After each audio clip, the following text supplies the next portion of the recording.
Good morning, सुप्रभात।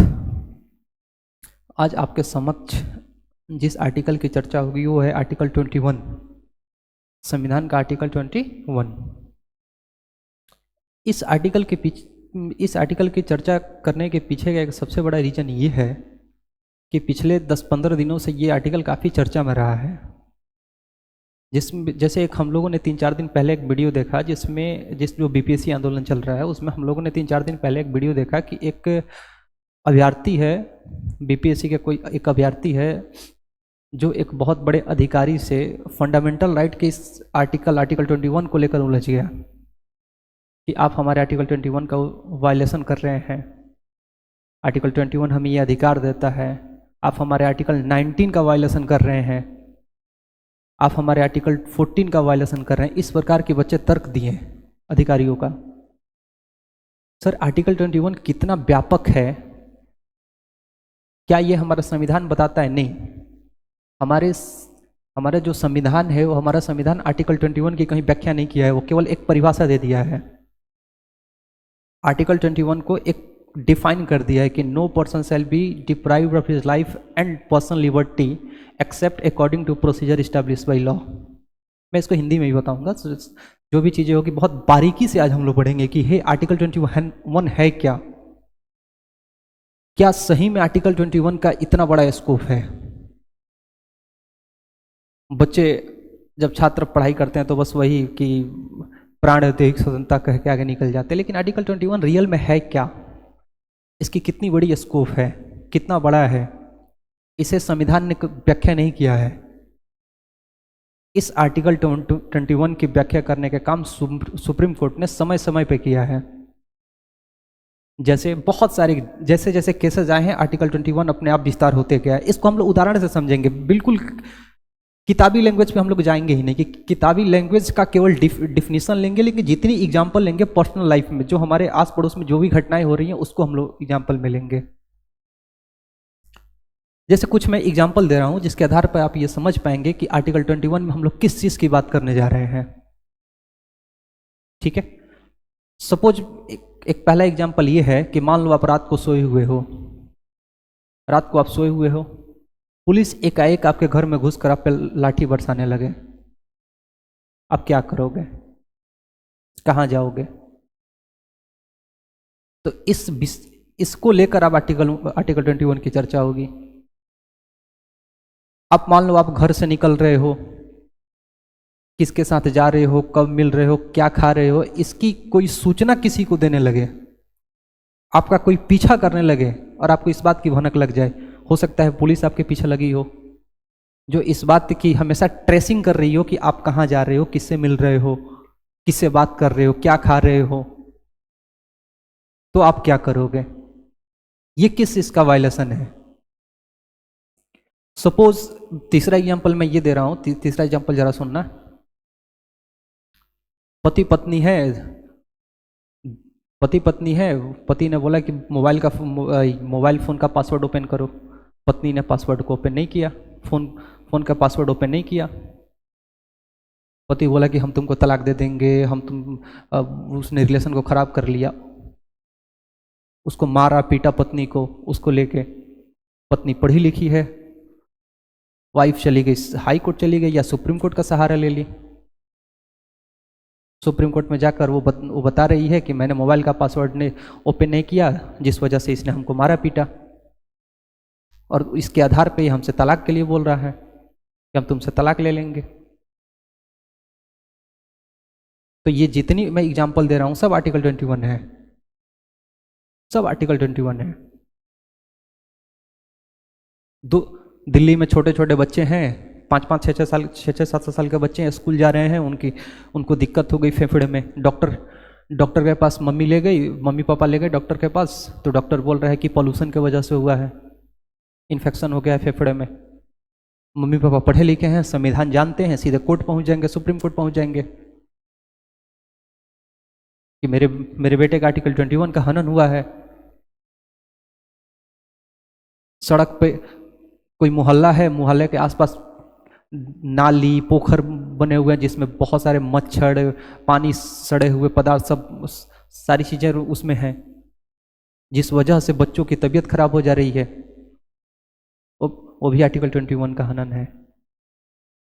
रात में आप सोने गए 10-11 बजे, पता चला कि आपके पड़ोसी बहुत तेज लाउड स्पीकर बजा रहा है, बोलने पे मान नहीं रहा है, आप कोर्ट का दरवाजा खटखटा सकते हो, आपको आर्टिकल 21 का हनन है। आपकी बहुत तेज तबीयत खराब हो गई, आप चले गए सरकारी अस्पताल के में डॉक्टर नहीं है, आपकी इलाज नहीं हुई, वो आपके आर्टिकल 21 का हनन है। इस प्रकार से तमाम एग्जाम्पल है इसमें आर्टिकल 21 में, जिसको हम लोग जानेंगे। ठीक है, एक एक करके हम लोग जानेंगे आर्टिकल 21 कहता क्या है। पहले जरा देखते हैं आर्टिकल 21 क्या कह रहा है। आर्टिकल 21 को देखेंगे कि ये कह क्या रहा है। आर्टिकल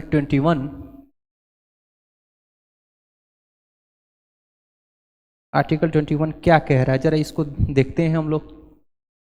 आर्टिकल 21 कह रहा है कि no person shall be deprived of his life and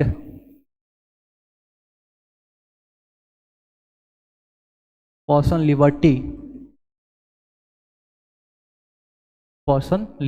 liberty except according to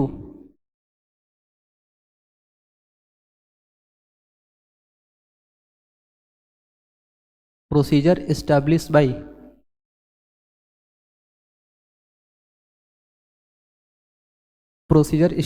law. आप केवल पढ़ के निकल जाते हो कि प्राण औद्योगिक स्वतंत्रता की बात करता है, और देखो ये कितनी बड़ी बात कर रहा है। क्या बोल रहा है, ये बोल रहा है कि no person shall be deprived of his life and personal liberty except according to procedure establish by law. जरा मैं इसको तोड़ता हूं, किस किस चीज की बात कर रहा है ये, इसको मैं ब्रेक करता हूं, ठीक है, तब आपको समझ में आएगा। एक तो ये बात कर रहा है कि आप किसी की जीवन और उसकी पर्सनल लिबर्टी, एक ये बात कर रहा है लाइफ एंड पर्सनल लिबर्टी की, लाइफ एंड पर्सनल लिबर्टी,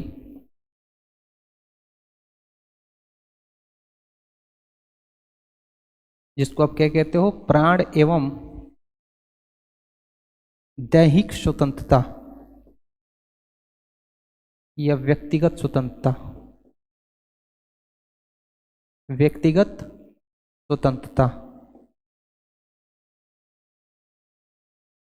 ठीक है। दूसरा इसमें क्या कह रहा है, दूसरा एक फ्रेज ये दिया हुआ है इसमें, दूसरा फ्रेज ये कह रहा है कि एक्सेप्ट मीन्स होता है छोड़कर, को छोड़कर, according to procedure establish by law. ये दूसरा कह रहा है कि procedure establish by law, procedure establish by law, इसका हिंदी क्या होता है,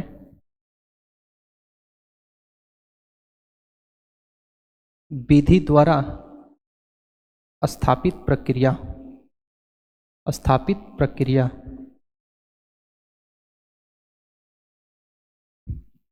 सारा खेल इसी का है। ये इसको समझना आपको बहुत इंपॉर्टेंट है। ये जो हिस्सा है ना, इस हिस्से को समझना बहुत इंपॉर्टेंट है। ये क्या कह रहा है और ये वास्तविक में है क्या, ये प्रोसीजर इस्टेब्लिश बाई लॉ आखिर है क्या। ये है लाइफ एंड पर्सनल लिबर्टी, जिसको कह रहे हो आप ये कि प्राण एवं दैहिक स्वतंत्रता। हम लोग इस पे बात करेंगे और इस पे भी बात करेंगे। इसका हिंदी क्या कह रहा है, जरा इसका हिंदी देखिए आप, ये क्या कह रहा है, कह ये रहा है कि no person shall be deprive of his life. कह रहा है कि किसी व्यक्ति को, कह रहा है कि no person shall be deprive his life and personal, यानी आप किसी व्यक्ति के प्राण एवं दैहिक स्वतंत्रता को आप नहीं छीन सकते हैं। अगर छीनना भी है या कम करना है या सीमित करना है तो आप इसके द्वारा कर पाएंगे।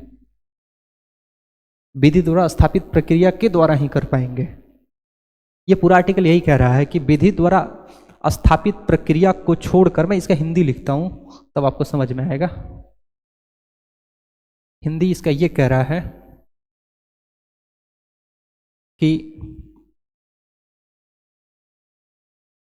विधि द्वारा स्थापित प्रक्रिया को छोड़कर, विधि द्वारा स्थापित प्रक्रिया को छोड़कर, विधि द्वारा स्थापित प्रक्रिया को छोड़कर किसी भी व्यक्ति को, किसी भी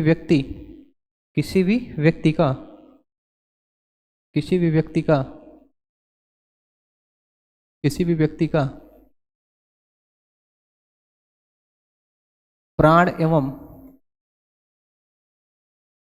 किसी व्यक्ति को प्राण एवं दैहिक स्वतंत्रता से वंचित नहीं किया जा सकता, वंचित नहीं किया जा सकता, नहीं किया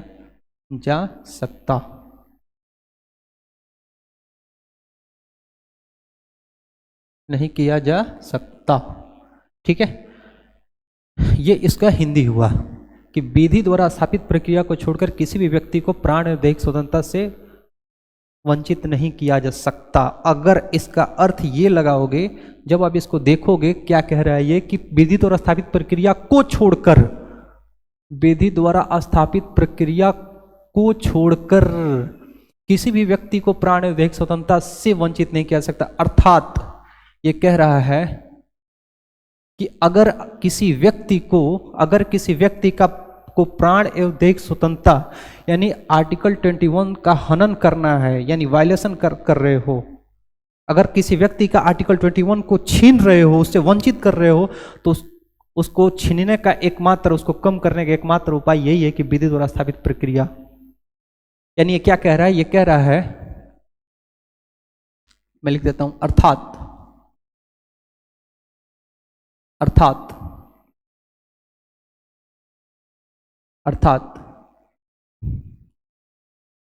किसी भी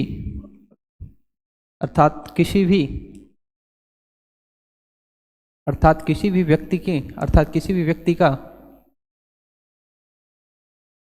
आर्टिकल 21, किसी व्यक्ति को आर्टिकल 21 से, आर्टिकल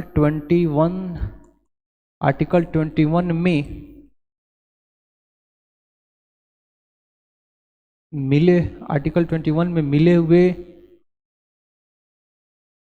अधिकारों से वंचित नहीं किया जा सकता। वंचित मतलब छीना नहीं जा सकता, वंचित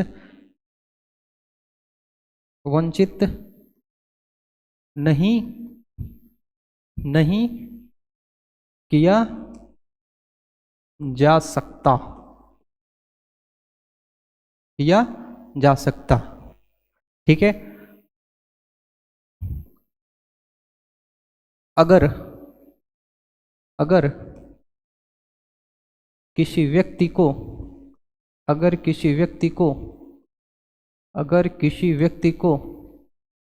आर्टिकल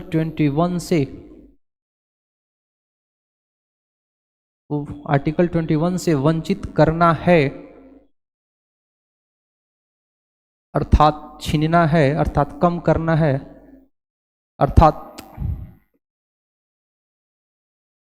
अर्थात उसका आर्टिकल 21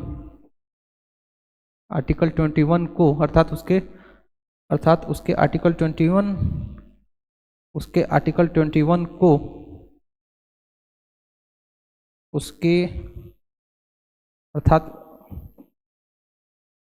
अर्थात उसके आर्टिकल 21 को, यदि उसके आर्टिकल 21 को सीमित करना है तो, सीमित मतलब कम करना, सीमित मतलब कम करना है तो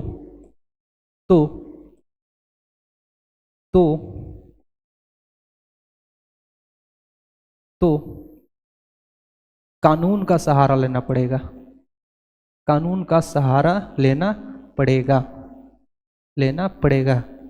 इसका अर्थ क्या हुआ? अर्थात, अर्थात, अर्थात कोई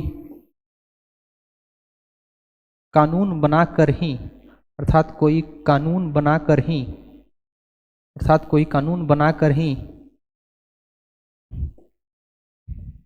अर्थात कोई कानून बनाकर ही वंचित किया जा सकता है, यानी छीना जा सकता है, किया जा सकता है, किया जा सकता है। बहुत सिंपल सा, इसको पूरे को हम लोग समझेंगे, बहुत अच्छे से समझेंगे, बिल्कुल आप धैर्य रखना। कह रहे कि विधि द्वारा स्थापित प्रक्रिया को छोड़कर किसी भी व्यक्ति को प्राण एवं दैहिक स्वतंत्रता से वंचित नहीं किया जा सकता।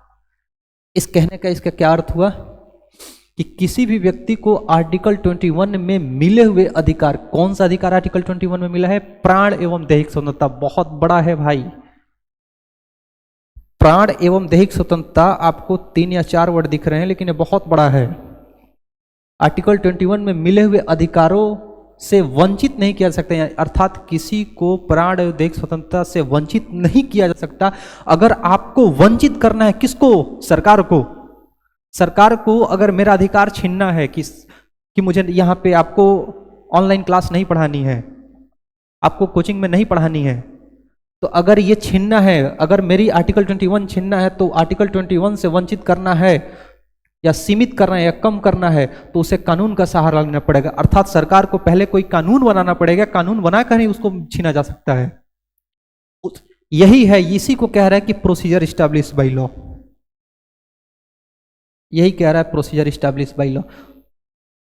पहले, सबसे पहले हम लोग ये समझते हैं, इसमें आप ये देख रहे हो, इसमें आप ये देखो, इसमें दो चीजों को देखो। इसमें 2 चीजें बोल रहा है, इसमें एक बोल रहा है, इसमें जिसकी मैं पीछे बात भी किया था, एक बोल रहा है कि आर्टिकल, इस पूरे लाइन में ये बोल रहा है कि, एक ये कह रहा है कि आर्टिकल 21 में, आर्टिकल 21 में दिए गए अधिकार, राइट्स, ठीक है। और दूसरा क्या कह रहा है? दूसरा क्या कह रहा है? कानून बनाकर। और दूसरा क्या कह रहा है? कानून। अर्थात दूसरा फ्रेज में कह रहा है कि विधि द्वारा स्थापित प्रक्रिया, प्रोसीजर इस्टेब्लिशमेंट लॉ, ठीक है। और इसमें कह रहे हैं आर्टिकल 21 में दिए गए राइट्स। कौन सा राइट्स है? प्राण एवं दैहिक स्वतंत्रता। ये कौन सा राइट है भाई? प्राण एवं दैहिक स्वतंत्रता। प्राण एवं दैहिक स्वतंत्रता, दैहिक स्वतंत्रता, ये पूरा आर्टिकल ये कह रहा है। इसी दोनों को जानना है कि ये है क्या। जब ये और ये आर्टिकल 21 में दिए गए राइट्स, प्राण और दैहिक स्वतंत्रता, प्राण एवं दैहिक स्वतंत्रता है क्या? हमारे संविधान निर्माताओं ने इसको नहीं बताया, केवल वे यही डाल दिए प्राण और दैहिक स्वतंत्रता। समय समय पर सुप्रीम कोर्ट ने इसको डिफाइन करके बहुत बड़ा कर दिया कि प्राण और दैहिक स्वतंत्रता है क्या। अगली कड़ी में बात करेंगे, इसके बारे में भी बात करेंगे। पहले इसको देखते हैं कि सर ये क्या कह रहा है। ये कह रहा है कि किसी व्यक्ति को आप आर्टिकल 21 उसका छीन सकते हो। एक लाइन में ये कह रहा है कि आर्टिकल 21 को नहीं छीना जा सकता, और उसी में ये कह रहा है कि अगर छीनना भी हो, उस व्यक्ति को आर्टिकल 21 से वंचित करना है, तो आपको कानून का सहारा लेना पड़ेगा, सरकार को वैसा कानून बनाना पड़ेगा। लेकिन मामला गड़बड़ है यहां पे। ये आपको फंसाएगा कि है क्या ये। एक बार बोल रहे हैं कि वंचित नहीं किया जा सकता और एक बार बोल रहे हैं कि कानून द्वारा वंचित किया जा सकता है। यही तो है समस्या कि ये कानून द्वारा, ये विधि द्वारा स्थापित प्रक्रिया। तो सर ये क्या है? एक बार आप बोल रहे हैं कि आर्टिकल 21 किसी के छीना नहीं जा सकता है, और एक बार कह रहे हैं कि कानून द्वारा आप छीन सकते हो। जरा अच्छे से समझाइए इसको, ठीक है। आइए जरा देखते हैं कि ये क्या कह रहा है, कि जो ये लाइन है ना, ये क्या कह रहा है। पहले इसको पढ़ेंगे कि प्रोसीजर इस्टेब्लिश बाय लॉ क्या है, तब इसको जानेंगे। पहले इसको समझते हैं, विधि द्वारा स्थापित प्रक्रिया को, ठीक है।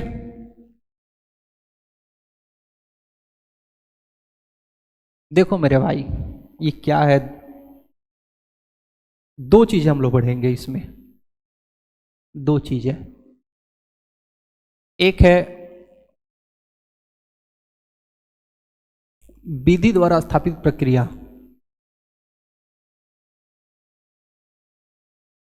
विधि द्वारा स्थापित प्रक्रिया, इसको कहते हैं कि procedure establish by law, procedure establish by law, ठीक है। और एक को कहते हैं,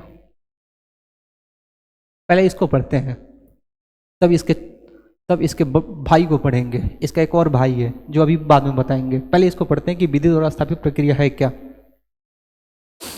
बहुत ध्यान से समझना है, परिभाषा पढ़ोगे किताब में, कॉपी में, इंटरनेट से पढ़ोगे, कुछ समझ में नहीं आएगा ये, और इसका परिभाषा और नहीं समझ में आएगा।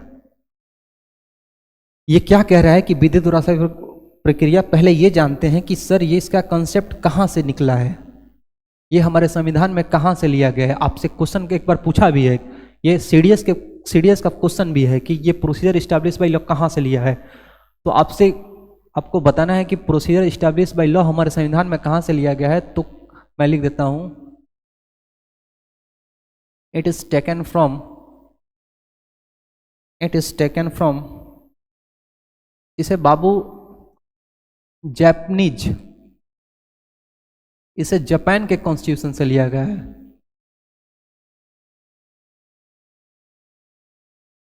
इस प्रक्रिया को हमारे संविधान में कहां से लिया गया है, जापान के संविधान से लिया गया है।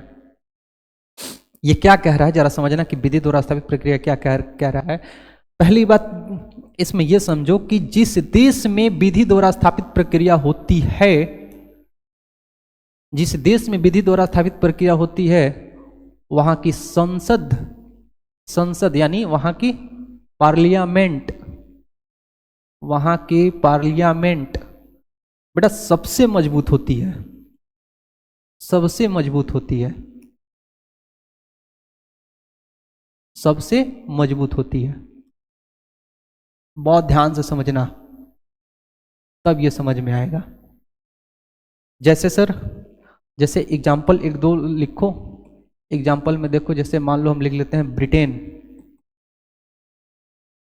ठीक है, ब्रिटेन। जिस देश में ये विधि द्वारा स्थापित प्रक्रिया अपनाया जाता है, वहां की संसद, वहां की पार्लियामेंट सबसे मजबूत होती है।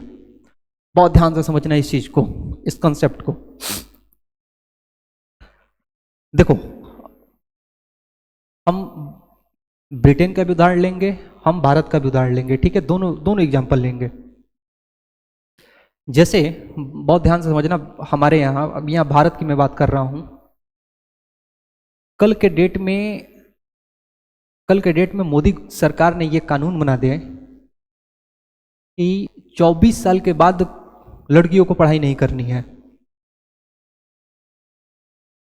वो हिंसा रोकने के लिए उन्होंने ऐसा बना दिया कि उनके दिमाग में आया और उनकी टीम ने ऐसे मिलके भारत के लेजिस्लेचर ने ऐसे बना दी कानून कि लड़कियों को पढ़ाई 24 साल के बाद लड़कियों को पढ़ाई नहीं करनी है। अब जरा बताना, पहला क्वेश्चन, अगर सरकार कानून बनाकर 24 साल तक आपने पढ़ाई किया, तब तक आपके आर्टिकल 21 सुरक्षित थे।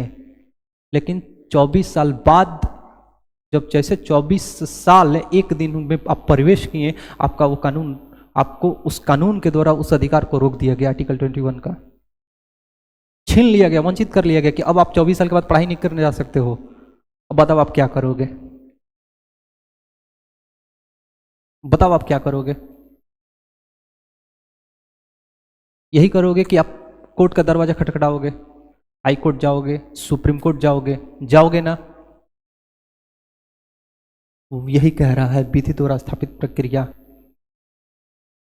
कह रहा है कि जिस देश में विधि द्वारा स्थापित प्रक्रिया होती है वहां की संसद सबसे मजबूत होती है। वहां की संसद कोई भी कानून बनाकर आपकी आर्टिकल 21 को, यानी आपके अधिकारों को, आर्टिकल 21 ही नहीं आपके अधिकारों को रोक सकती है। जैसा अभी मैं जो एग्जांपल दिया, सरकार ये कह दे कि 20 साल तक के बच्चों को फोन नहीं चलाना है,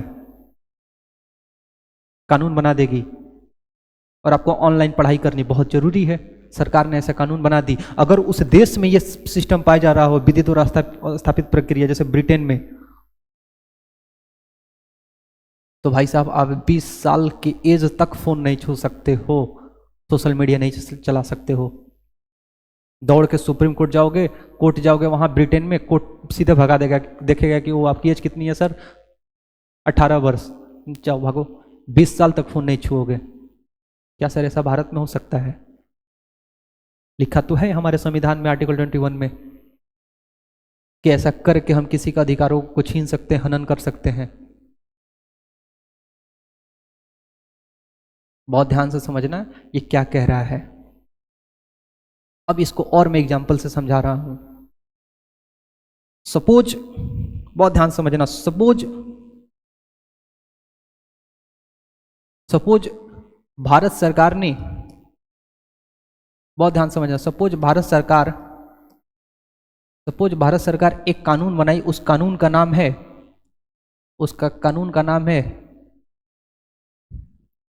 इंडियन, बहुत ध्यान से समझना मेरे भाई, इंडियन पासपोर्ट एक्ट 2024, ऐसा कोई एक कानून बनाई।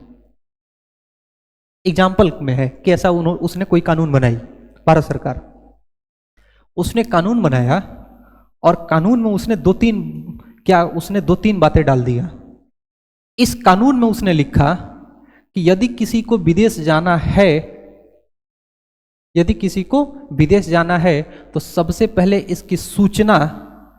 पहले विदेश जाने की सूचना भारत सरकार को देगा, भारत सरकार को सूचना देगा, ठीक है, उसको देना होगा, ऐसा उसने लिख दिया। दूसरा क्या लिख रहा है कि सरकार, उसी में है कि सरकार को जब वो सूचना देगा तो सरकार उसको एक नोटिस भेजेगी,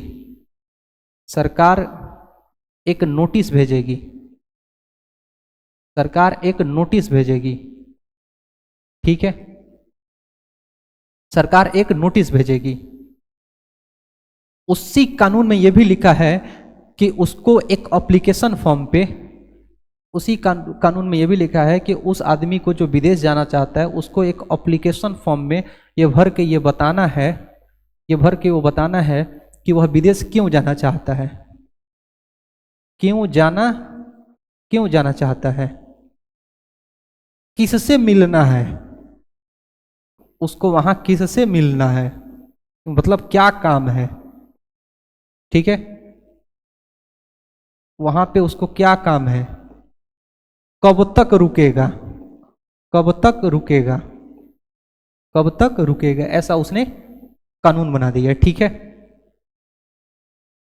ऐसे उसने, भारत सरकार एक कानून बना दी कि इस प्रकार से कानून बनाकर लागू कर दी। इसी कानून में यह भी बात लिखा है, इसी कानून में अगर ये बात लिखा हुआ है कि यदि वह ऐसा नहीं करता है, ये सारी प्रक्रिया को फॉलो नहीं करता है, तो फिर उसको 2 साल की जेल और उसके पासपोर्ट को जब्त कर लिया। 2 साल की जेल होगी, 2 साल की जेल होगी, 2 साल की जेल होगी, और पासपोर्ट को जब्त कर लिया जाएगा, बहुत ध्यान से समझना, तब यह समझ में आएगा विधि द्वारा स्थापित प्रक्रिया। काफी कठिन है ये, लेकिन हम लोग इसको एग्जाम्पल से समझेंगे, समझ में आ जाएगा। भारत सरकार ने 2024 नवंबर या दिसंबर में कानून बना दी कि इंडियन पासपोर्ट एक्ट 2024, उसने कानून लाया, खूब हंगामा हुआ संसद भवन में, और उसने ऐसा कानून है नहीं, मैं एग्जाम्पल दे रहा हूं, सरकार को मन किया कि हम ऐसा कानून बनाने हैं, कानून उसने बना दी कि इंडियन पासपोर्ट एक्ट 2024 बनाई। उसमें इस कानून के अंदर में ये बातें लिखी हुई है। इस कानून के अंदर क्या क्या लिखा हुआ है? इस कानून के अंदर लिखा हुआ है कि सबसे पहले आप जो विदेश जाना चाह रहा है उसको सूचना देना होगा। किसको? भारत सरकार को, कि हम विदेश जाना चाह रहे हैं, उसको सूचना देना होगा, नोटिस। सरकार एक नोटिस भेजेगी यस या नो का, कि आप जाइए, नहीं जाइए, मत जाइए, ये सब इसको नोटिस भेजेगी सरकार। उसी के आधार पर तब वो जाएगा। उसको एक एप्लीकेशन फॉर्म भी भरना होगा, ऑनलाइन एप्लीकेशन फॉर्म भी भरना होगा। उसमें क्या लिखा होगा उस एप्लीकेशन फॉर्म में? क्यों जाना, विदेश क्यों जाना चाहता है, किससे मिलना है, क्या काम है, कब तक रुकेगा। अगर वो ऐसा नहीं करता है तब उसको 2 साल की जेल और उसके पासपोर्ट को जब्त कर लिया जाएगा। अब मैं आपसे पूछना चाह रहा हूं कि आप ये बताओ, सरकार अगर ऐसा कानून बना दे तो आपकी सारी निजी जानकारी ही ले ली है। एक तो आपको आपके आपके सीधे दिखाई दे रहा है कि आपके अधिकारों का पूरी तरह हनन है। वो आपसे हर तरह की जानकारी चाह रहा है, किससे मिलना है, क्यों जाना है, कब जाना है। सरकार कानून बना दी। ये हम निकले यहां से, पता चला कि इसमें से कोई प्रक्रिया फॉलो नहीं किया हूं। हाथ में पासपोर्ट लेकर निकला, पटना एयरपोर्ट पर निकला, पटना एयरपोर्ट की अथॉरिटी ने कहा कि ये एप्लीकेशन, ये सरकार का नोटिस दिखाओ कि सरकार आपको नोटिस दी है कि नहीं जाने के लिए। पता चला कि सरकार हमको नोटिस दी नहीं है, क्योंकि हमने ये प्रक्रिया को फॉलो नहीं किया है। हमको क्या किया जाएगा, वहां पे अरेस्ट कर लिया गया। और क्या बताया गया कि आपको इंडियन पासपोर्ट एक्ट 2024 के तहत आपने ये प्रक्रिया फॉलो नहीं किया है, मतलब आप ना सूचना भारत सरकार को दी है, ना सरकार आपको नोटिस दी है, और ना आप ये एप्लीकेशन फॉर्म भरे हैं, इसलिए आपको हम अरेस्ट करते हैं। जिसमें क्या लिखा है, 2 साल की जेल और आपके पासपोर्ट को जब्त कर लिया जाएगा। हमको अरेस्ट किया गया। अब हमारे घर वाले कहां पहुंचेंगे? Court, high court, Patna high court पहुंचे। अब जरा समझना, यहीं पे समझ में आ गया कि ये है क्या विधि द्वारा स्थापित प्रक्रिया। हमारे पिताजी जब पहुंचे पटना हाई कोर्ट, तो पटना हाई कोर्ट के सामने जज साहब सामने बैठे हैं। जज साहब से उन्होंने बोला कि देखिए, मेरे बेटे का आर्टिकल 21 का इन लोगों ने हनन किया है।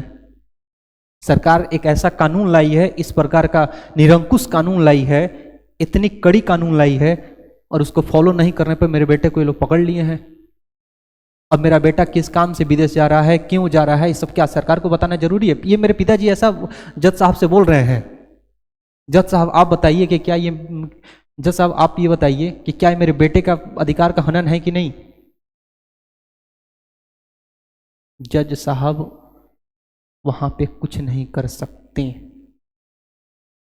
जज साहब ऐसे उठाएंगे, किताब कॉपी उठाएंगे, अपना मोटी मोटी जो भी पुस्तक होगा, और पुस्तक के द्वारा जो कानून अभी आया हुआ है, जो कानून 2024 में पारित हुआ है, जज साहब ऐसे हाथ जोड़ेंगे और कहेंगे कि साहब, सरकार ने, लेजिस्लेचर ने अभी ऐसा कानून बनाई है, इस कानून को आपके बेटे ने फॉलो नहीं किया है, इस वजह से इस आपके बेटे को 2 साल की जेल होती है और उसके पासपोर्ट को जब्त कर लिया जाता है।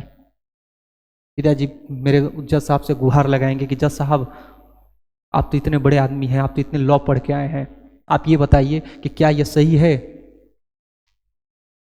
कि कोई व्यक्ति कहीं जा रहा है, कोई व्यक्ति कहीं आ रहा है, तो सरकार को बताए कि भाई हम इससे मिलने जा रहे हैं, हमको इतना दिन रहेंगे, फिर उसकी निजी जीवन का क्या अर्थ रह जाएगा, उसके पर्सनल लाइफ का क्या अर्थ रह जाएगा?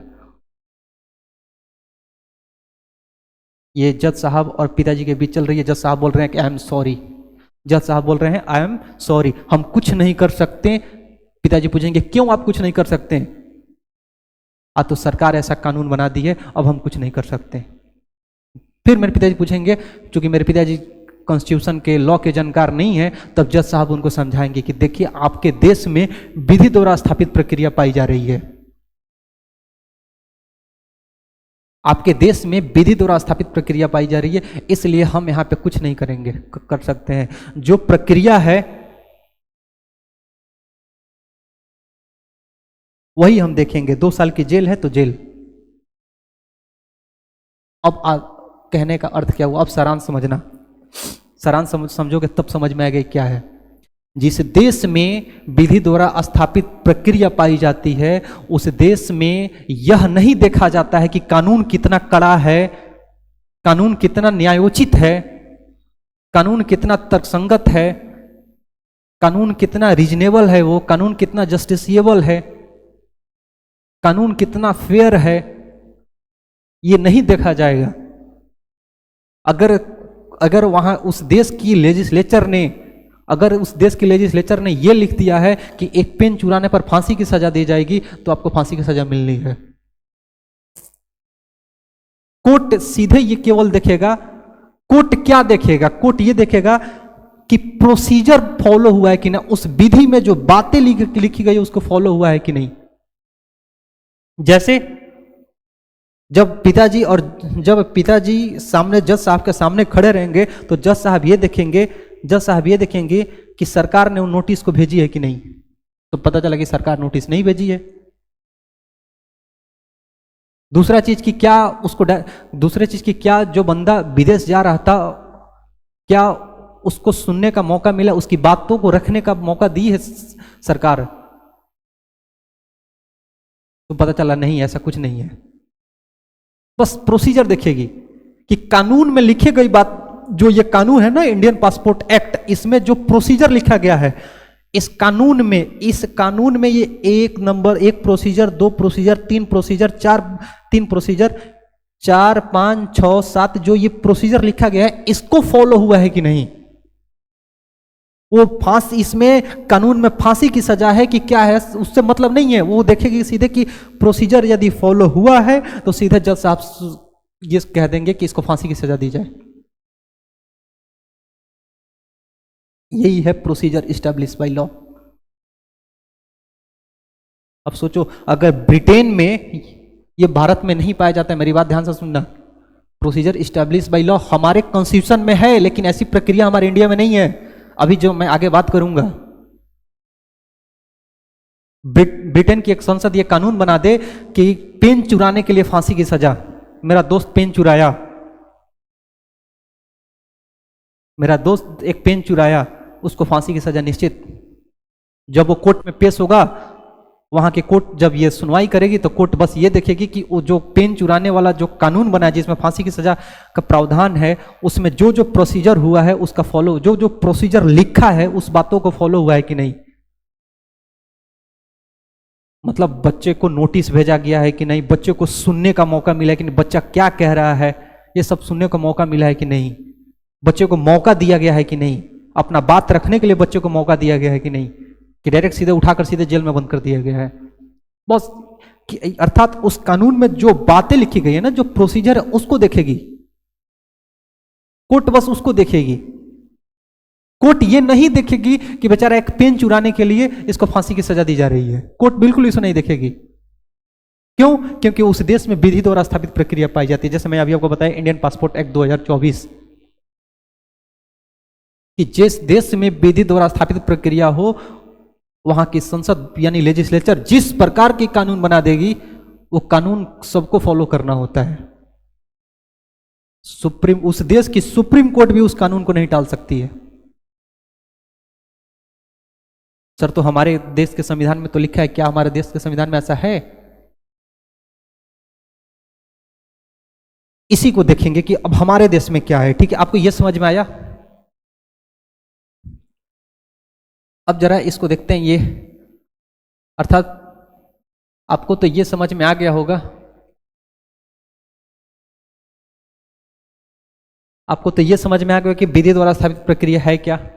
विधि द्वारा स्थापित प्रक्रिया है क्या? क्या है विधि द्वारा स्थापित प्रक्रिया?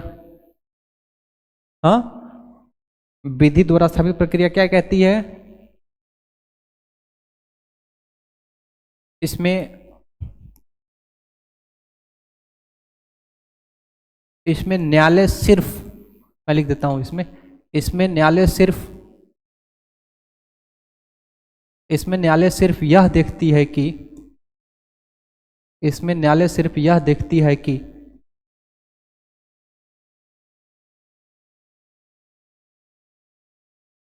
उस कानून या उस विधि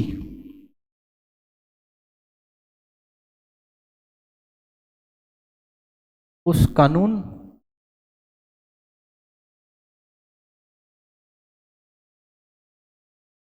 उस कानून उस कानून या विधि, इसमें न्यायालय सिर्फ यह देखती है कि उस कानून या विधि में लिखी गई बातें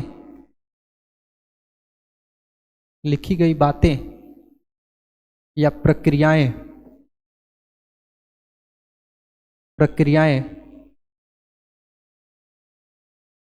फॉलो हुई है या नहीं, हुई है या नहीं, है या नहीं।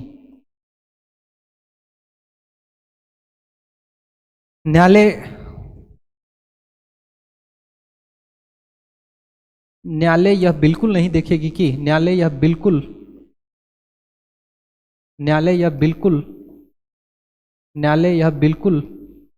नहीं देखेगी कि वह विधि या कानून, जिसको विधि कहो या कानून कहो, वह विधि या कानून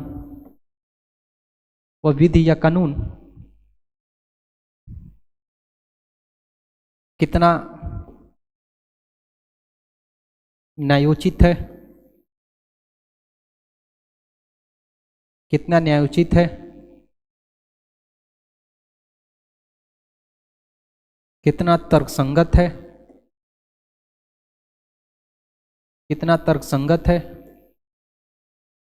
ये सब बिल्कुल नहीं देखेगी।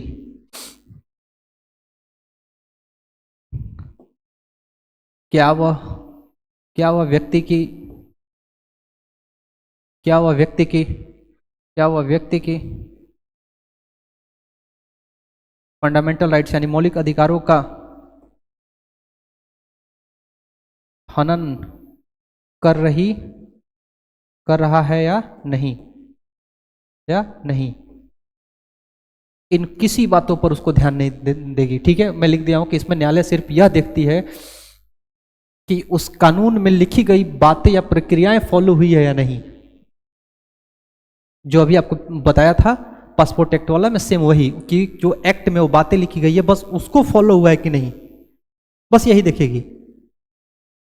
न्यायालय यह बिल्कुल नहीं देखेगी कि वह विधि या कानून कितना न्यायोचित है, कितना जस्टिसिएबल है, कितना रीजनेबल है, कितना तर्कसंगत है, वह बिल्कुल नहीं देखेगी। कितना रीजनेबल है, क्या वह व्यक्ति की एफआरआर यानी फंडामेंटल राइट यानी मौलिक अधिकारों का हनन कर रहा है या नहीं, उसको इससे बिल्कुल मतलब नहीं होगी कि एक पेन चुराने के लिए फांसी की सजा सुनाई जा सकती है, उससे इससे मतलब नहीं है। कोई व्यक्ति अगर यहाँ से बाहर घूमने जाना चाह रहा है तो उसको उसकी निजी जानकारियां ली जा रही है, किससे मिलना है, किसके साथ घूम रहे हो, कब जा रहे हो, कितने दिन रुकना है, कब आना है, इस प्रकार की जानकारी सरकार लेना चाह रही है। इसमें तो जाहिर सी बात है फंडामेंटल राइट का हनन हो रहा है, लेकिन ये भी न्यायालय नहीं देखेगी। न्यायालयों के इससे भी मतलब नहीं होगा कि वह इस इंसान की पर्सनल लिबर्टी यानी प्राइवेसी का हनन हो रहा है, यानी किसी प्रकार के कोई कानून बनाकर ये कर दे कि किसी भी संगठन को धरना देने की अलाउ नहीं है, किसी भी व्यक्ति को धरना देने की, प्रदर्शन करने का अलाउ नहीं है। विधि द्वारा स्थापित प्रक्रिया, अर्थात ब्रिटेन में सरकार ऐसा कर दे कि कोई भी छात्र संगठन, कोई भी किसान संगठन प्रदर्शन नहीं कर सकता है। अगर आप वहां पे प्रदर्शन करते हुए पकड़े गए तो आपको जेल होगी। वहां कोर्ट ये नहीं देखेगी कि प्रदर्शन करना उस व्यक्ति का, उस संगठन का, उसका मौलिक अधिकार है, बल्कि सीधे उसको कहेगी कि भाई इस देश का कानून है, ऐसा बना है, सीधे जेल डाल देगी। क्यों? रीजन क्या है? क्योंकि उस देश में विधि द्वारा स्थापित प्रक्रिया है। मैं ऑलरेडी इसमें लिख दिया हूं। सर अब प्रश्न आ रहा है कि सर हमारे देश में क्या है? क्या हमारे देश में, हमारे संविधान में तो लिखा हुआ है ये बात, तो हमारे भी देश में ऐसा होगा? नहीं,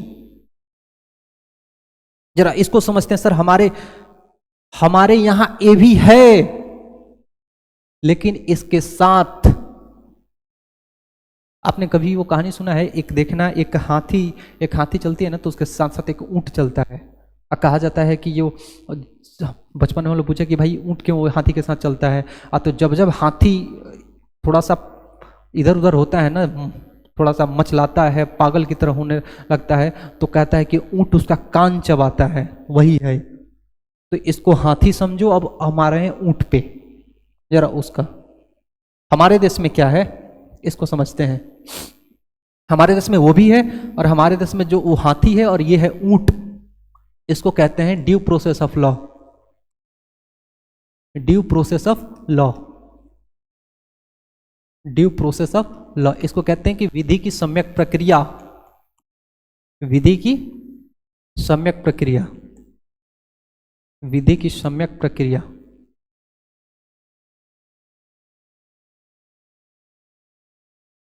अभी 3-4 दिन पहले पटना के जो एसडीएम हैं, जब उनसे पूछा सब पत्रकारों ने आंदोलन को लेकर, तो उन्होंने इस वर्ड का हवाला दिया था।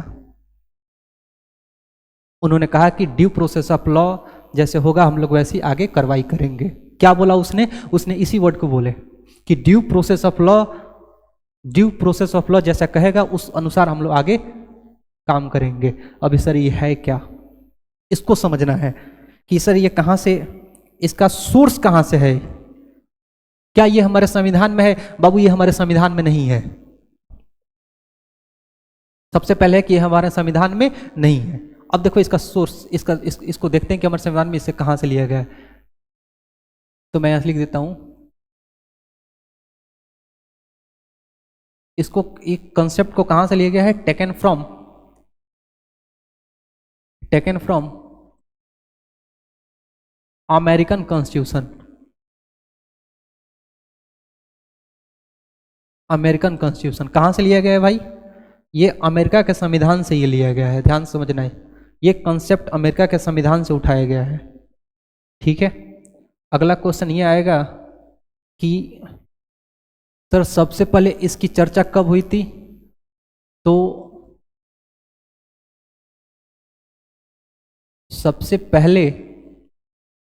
सबसे पहले इसकी चर्चा कब बनी? सबसे पहले इसकी चर्चा मैं लिख देता हूं, सुप्रीम कोर्ट ने, सबसे पहले इसकी चर्चा सुप्रीम कोर्ट ने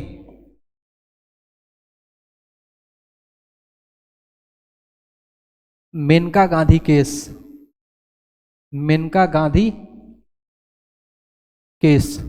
सबसे पहले इसकी चर्चा सुप्रीम कोर्ट ने मेनका गांधी केस में किया था।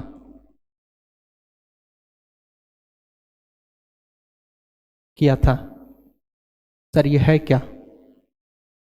सर जिस देश में, ध्यान समझना, जिस देश में ड्यू प्रोसेस ऑफ लॉ पाया जाता है, जिस देश में ड्यू प्रोसेस ऑफ लॉ पाया जाता है, उसमें वहां की न्यायालय, न्यायालय में कौन? वहां की हाई कोर्ट, सुप्रीम कोर्ट, वहां की जिस देश में विधि की सम्यक प्रक्रिया पाई जाती है, वहां की न्यायालय सबसे मजबूत हो जाती है, सबसे मजबूत होती है, सबसे मजबूत होती है।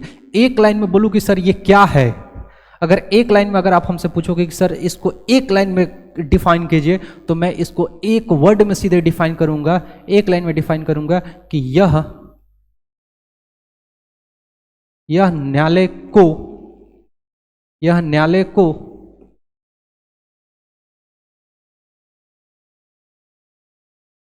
ज्युडिशियल रिव्यू, यह न्यायालय को ज्युडिशियल रिव्यू की शक्ति प्रदान करता है, रिव्यू की शक्ति प्रदान करता है, की शक्ति प्रदान करता है। बहुत ध्यान समझना, ज्युडिशियल रिव्यू का अर्थ क्या होता है? ज्युडिशियल रिव्यू का अर्थ होता है न्यायिक समीक्षा, न्यायिक समीक्षा की शक्ति प्रदान करता है। एक लाइन में यदि बोलूं तो यह बोलेगा यह न्यायालय को ज्युडिशियल रिव्यू की शक्ति प्रदान। अब इसको समझेंगे, बिल्कुल एग्जाम्पल के थ्रू इसको समझेंगे कि यह है क्या, विधि की सम्यक प्रक्रिया, ड्यू प्रोसेस ऑफ लॉ। सबसे पहले देखो कि इसको कहां से लिया गया है, टेकन फ्रॉम अमेरिकन कॉन्स्टिट्यूशन, यानी ये अमेरिका के संविधान से लिया गया, यानी अमेरिका में ये सिस्टम पाया जाता है, due process of law. Sir क्या भारत में पाया जाता है? बिल्कुल। अगर आपसे ये पूछा जाए कि सर ये भारत में पाया जाता है, यस ये भारत में पाया जाता है। अगर ये भारत में नहीं होता ड्यू प्रोसेस ऑफ लॉ, आज 15 दिन से बच्चे धरना पे नहीं बैठे होते हैं। आज जो सालों से किसान पंजाब में वो धरना प्रदर्शन पे बैठे वो लोग नहीं बैठते। सरकार कब का कानून बनाकर उनको जेल में डलवा दी होती। सब पे बात होगी, एक एक पॉइंट पे बात होगी। अभी बेटा नहीं बात होगी, अभी पहले इसको समझो विधि की सम्यक प्रक्रिया क्या है। क्यों एसडीएम साहब ने उस दिन, पटना के एसडीएम साहब ने बोला कि जैसे विधि की सम्यक प्रक्रिया जैसे बोलेगी उसके अनुसार हम लोग आगे की कार्रवाई करेंगे। क्या है ये विधि की सम्यक प्रक्रिया, इसको समझते हैं, बहुत ध्यान से समझना। ये कह रहा है ये हाथी है, विधि द्वारा स्थापित प्रक्रिया, और मैं इसमें बोल रहा हूं कि ये कैमल है, यानी ये ऊंट है। आ रहा है कुछ समझ में? ये मतवाला है, ये कुछ भी कर सकता है। अभी आपने 2-3 एग्जाम्पल में दिया हूं, पासपोर्ट एक्ट वाला एग्जाम्पल दिया, और एक और आपको एग्जाम्पल कौन सा दिया, ये क्या नाम है वो, कि एक पेन चुराने के लिए फांसी की सजा। कोई धरना प्रदर्शन नहीं कर सकता है भारत में।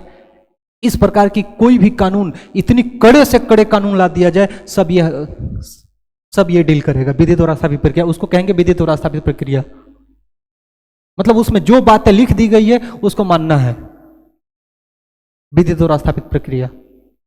लेकिन ये क्या कह रहा है, ये कह रहा है कि जब वो मतवाला होगा, जब ये मतवाला होगा, ये लगेगा उसका कान चबाने। क्या कहेगा? ना, पेन चुराने के लिए फांसी की सजा नहीं दे सकते हो। वो बंदा विदेश घूमने जाना चाहता है, तुम उसका पासपोर्ट जब्त नहीं कर सकते हो। उसको तुम एप्लीकेशन फॉर्म नहीं भरवा सकते हो कि कब जानना है, किससे मिलना है, ये सब नहीं कर सकते हो।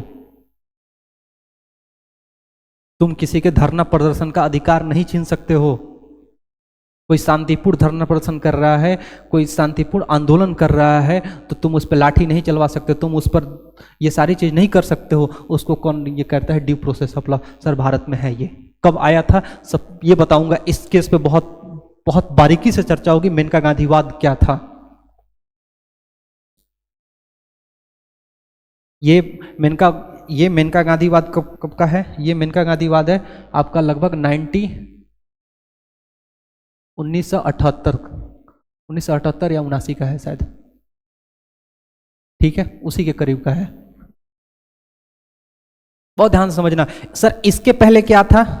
सर इसके पहले क्या था? सर इस केस के पहले ये सिस्टम था। जब तक ये केस नहीं आया था तब तक ये सिस्टम था। सरकार कोई कानून बनाकर आपकी आर्टिकल 21 का हनन कर सकती थी। कब तक? जब तक ये 1978-79 तक यही स्थिति थी। आपने देखा इमरजेंसी में मीसा एक्ट लाया गया, पढ़ेंगे जब मेनका गांधीवाद पढ़ेंगे तो आपको बताऊंगा मीसा एक्ट। और उस मीसा कानून के तहत बड़े बड़े नेताओं, लाल कृष्ण आडवाणी, अरुण जेटली, जयप्रकाश नारायण जैसे नेताओं को 21 माह के लिए जेल में नजरबंद कर दिया गया। ऐसे ऐसे कानून, कड़े कड़े कानून लाए गए इमरजेंसी में। तो सब इसके पहले था। ये चीज समझना कि क्या सरकार कोई कानून लाकर तानाशाही दिखा सकती है?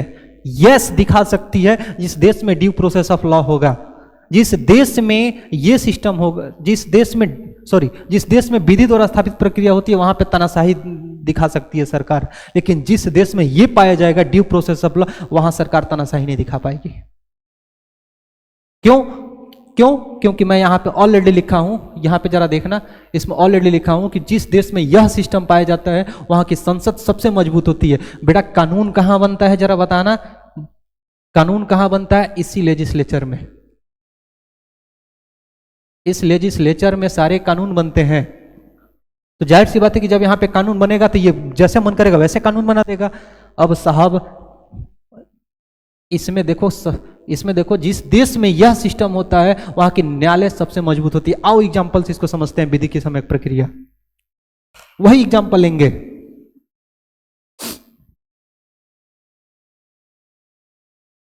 पासपोर्ट वाला एग्जांपल लेते हैं। सरकार जब्त कर ली, कानून में सलाह दी, पासपोर्ट एक्ट भारत में कानून आ गया, जब्त कर लिया गया, पुलिस हिरासत में ले ली, पिताजी चले गए जज साहब के सामने। जज साहब क्या कहेंगे, सुनो मेरी बात ध्यान से, ये एग्जांपल समझना। जज साहब पूछेंगे किससे? एयरपोर्ट अथॉरिटी से, चूंकि एयरपोर्ट वालों ने तो लिया है, तो एयरपोर्ट वाले अथॉरिटी से पूछेंगे कि आपने इनका पासपोर्ट क्यों जब्त किया। एयरपोर्ट अथॉरिटी क्या बोलेगी कि सर ऐसा कानून है, इस कानून के तहत देश की लेजिस्लेचर, संसद भवन है, भारत की संसद भवन ने, मोदी सरकार ने ऐसा कानून बना दिया है, इस वजह से इसका पासपोर्ट ले लिया गया है।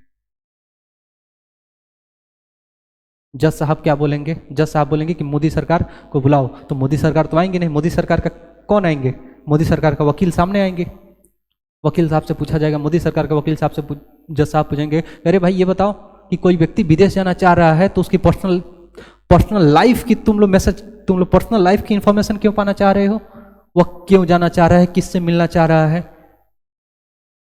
क्या यह सही है? जज साहब उस वकील से पूछेंगे, क्या यह सही है?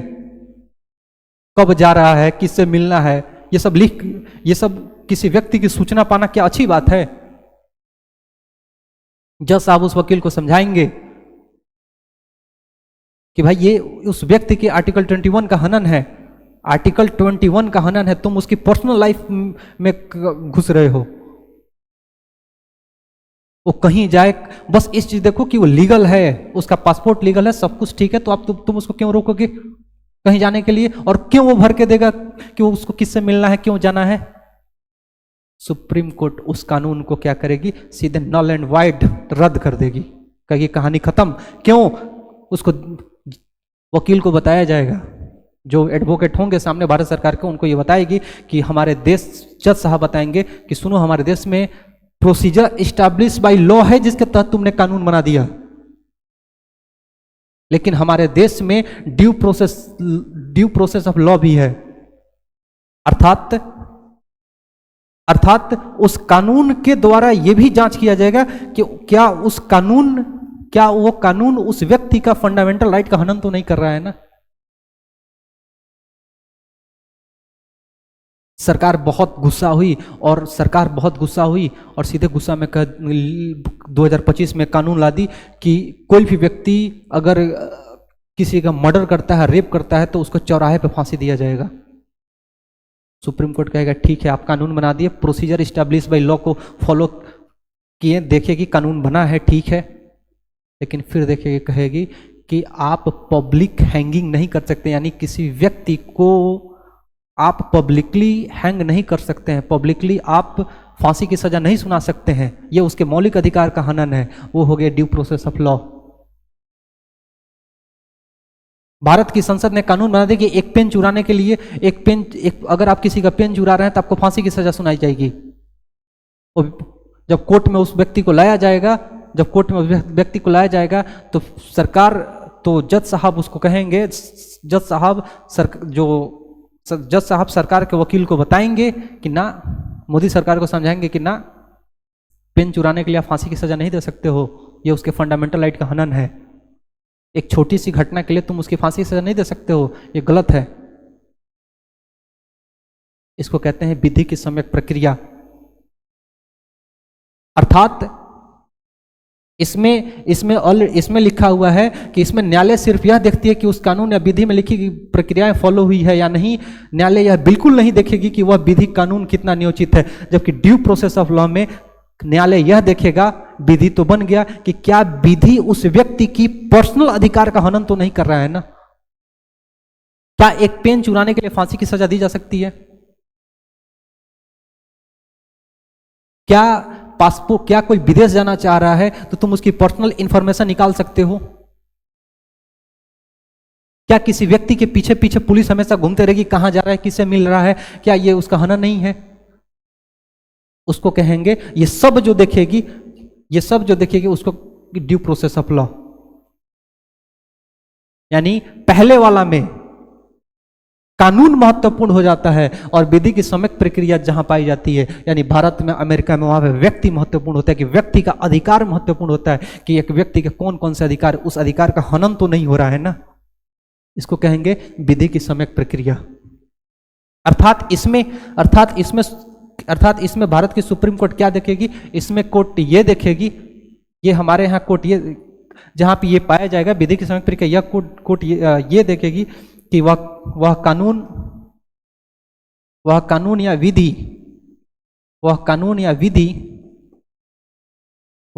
विधि तर्क संगत है या नहीं, तर्क संगत, रीजनेबल है या नहीं, इस बात की जांच करेगी। वह कानून तर्कसंगत है कि नहीं, वह विधि न्यायोचित है कि नहीं, क्या वह न्याय करने वाला विधि कानून बना है, वह जो विधि कानून बना है वो किसी व्यक्ति को न्याय दे सकता है। तुम किसी को एक पेन चुराने पर फांसी की सजा सुना दे रहे हो, ये तो न्याय हुआ नहीं, तो ये चीज की जांच करेगी। लेकिन इसमें देखो, इसमें बिल्कुल नहीं था। वो न्यायालय यह बिल्कुल नहीं देखेगी कि वह विधि या कानून कितना न्यायोचित है, कितना तर्कसंगत है।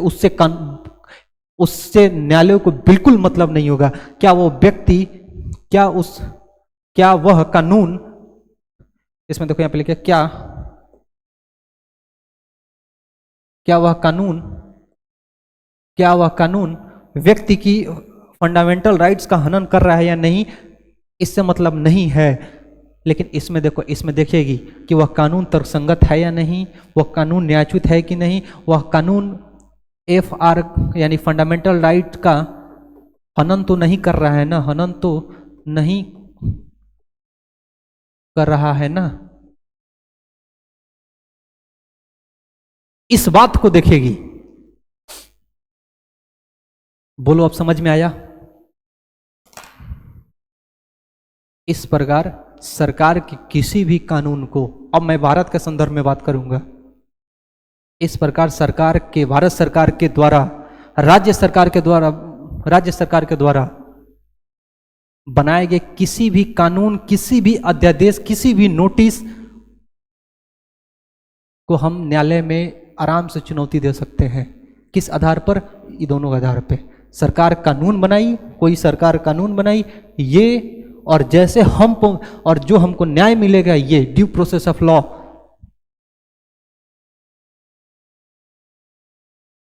राज्य सरकार, केंद्र सरकार, कोई भी सरकार, DM SP कोई मनमानी नहीं कर सकते हैं साहब, कोई मनमानी नहीं कर सकता। कोई ये नहीं कर सकता कि DM साहब के पास बहुत पावर है, चलो नोटिस निकाल देते हैं कि बच्चों का 15 दिन स्कूल बंद। क्या है, तो हमको पावर है, जिले का मालिक हूं ना, कतई नहीं कर सकते हो। ये आयरन डोम है, इसको ऐसे कहो। अगर इसको भारत के कहोगे तो भारत में ये किस चीज का काम करता है? आपको ये काम करता है S-400 मिसाइल। S-400 मिसाइल है मेरे भाई, ये आपके लिए S-400 मिसाइल है। विधि की सम्यक प्रक्रिया संविधान में मेंशन नहीं है, संविधान में वर्ड लिखा नहीं है। ये न्यायालय ने एक कॉन्सेप्ट लाया है। कहां से कॉन्सेप्ट लाया है? Taken from American constitution. ये अमेरिका में पद्धति है, ये पूरी पद्धति अमेरिका में है। और ये पद्धति कहां पे है? ये पद्धति ब्रिटेन में है, जापान में है। लेकिन ये हमारे यहाँ, ये सारी चीजें हमारे, और दोनों हमारे यहाँ है। अब बोलो, आपको ये समझ में आया? ये समझ में आया? ये किसी भी व्यक्ति को आर्टिकल 21 में मिले हुए अधिकारों से वंचित नहीं किया जा सकता। अगर किसी व्यक्ति को आर्टिकल 21 से वंचित करना है, अर्थात यदि उसका आर्टिकल 21 को सीमित करना है, तो कानून का सहारा लेना पड़ेगा, यानी विधि बनानी होगी। लेकिन उस विधि की जांच कौन करेगा? सुप्रीम कोर्ट करेगा। सुप्रीम कोर्ट यह जांच करेगा कि वो विधि तर्कसंगत है कि नहीं, न्यायोचित है कि नहीं, whether the law is reasonable or not। whether the law is justiciable or not, it is always tested by the Supreme Court, High Court. अगर वह विधि व्यक्ति के अधिकार, यानी अर्थात वह विधि, ये कानून किसी व्यक्ति के अधिकारों का हनन कर रहा है, मौलिक अधिकारों का हनन कर रहा है, फंडामेंटल राइट में जो जो मौलिक अधिकारों का है उसको वो हनन कर रहा है, तो उस कानून को सुप्रीम कोर्ट रद्द भी कर सकती है, या उस कानून में जो कुछ धाराएं उसका जो हनन कर रहा है उसको इक्लिप्स भी कर सकती है, आच्छादित भी कर सकती है। सरकार कोई भी कानून मनमानी नहीं बना सकती है भारत में। सरकार कतई ऐसा नहीं कर सकती है कि आज के बाद कोई धरना प्रदर्शन नहीं करेगा। सरकार कौन कहां जा रहा है, क्या घूम रहा है, इसकी जानकारी सरकार नहीं ले सकती है। ऐसा जब जब ऐसे सिचुएशन आई है तब सुप्रीम कोर्ट ने आर्टिकल 21 की व्याख्या किया है। आर्टिकल 21 की व्याख्या हमारे संविधान में कतई नहीं है, क्योंकि संविधान को व्याख्या करने का अधिकार ओनली सुप्रीम कोर्ट के पास है, न्यायालय के पास है। न्यायालय उसकी व्याख्या करता है।